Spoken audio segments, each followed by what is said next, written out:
योगी सरकार पार्ट 2 की वो कहानी जिसने दे दिया बहुत बड़ा सियासी संदेश।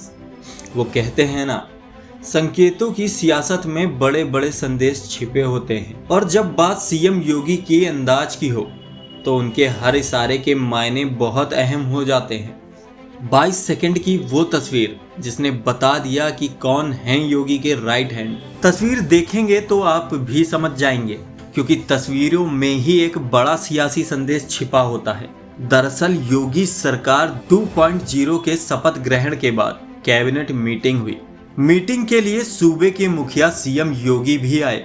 उनकी कुर्सी तय थी, लिहाजा वो सरकार के मुखिया के लिए केंद्रित और निर्धारित कुर्सी पर बैठ गए। लेकिन इस बीच कुछ ऐसा हुआ कि शायद ही आपकी नजर गई हो। योगी के बाएं हाथ की ओर डिप्टी सीएम केशव प्रसाद मौर्य अपनी कुर्सी के पास खड़े थे। उनकी जगह पिछली सरकार में और इस बार भी तय थी। लेकिन असली कहानी तब सामने आई जब प्रेस कॉन्फ्रेंस के दौरान सीएम योगी और दोनों डिप्टी सीएम पहुंचे।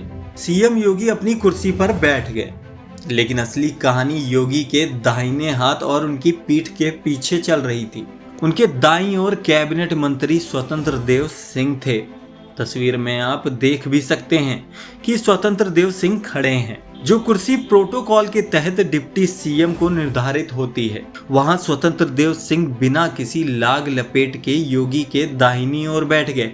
तभी योगी के पीछे खड़े डिप्टी सीएम ब्रजेश पाठक ने उनकी ओर देखा। स्वतंत्र देव सिंह ने भी देख लिया कि वो शायद अपनी बैठने की जगह को लेकर असमंजस में हैं। स्वतंत्र देव सिंह ने धीरे से कुछ कहा और ब्रजेश पाठक उस ओर बढ़ गए जहां केशव प्रसाद मौर्य अपनी कुर्सी के लिए आगे खड़े थे। खैर, ये वाकया तो इतना ही रहा, लेकिन इस बीच डिप्टी सीएम ब्रजेश पाठक की निगाहें उस छोटी सी मीटिंग के दौरान योगी के बराबर में बैठे स्वतंत्र देव सिंह की ओर लगी रहीं।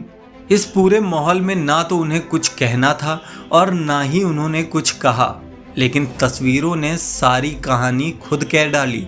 डिप्टी सीएम ब्रजेश पाठक केशव प्रसाद मौर्य के बराबर बैठे थे, लेकिन नजरें योगी और शायद उनके बराबर में बैठे स्वतंत्र देव सिंह की कुर्सी पर थी। वहीं मीटिंग के सिटिंग सीक्वेंस के जरिए शायद ये संदेश देने की कोशिश की गई कि योगी 2.0 में मुख्यमंत्री का राइट हैंड कौन है। हो सकता है कैबिनेट मीटिंग में मुख्यमंत्री के बराबर में बैठने में कोई पेच फंस गया हो, लेकिन एक साथ जो सब लोगों को दिखा, उस संदेश की चर्चा यूपी की सत्ता, संगठन और सियासी गलियारों में हो रही है। इस पर आपकी क्या राय है, कमेंट के जरिए जरूर बताएं और हमारे चैनल को लाइक और सब्सक्राइब करना ना भूलें। आगे के लिए देखते रहें डेली जनमत न्यूज़।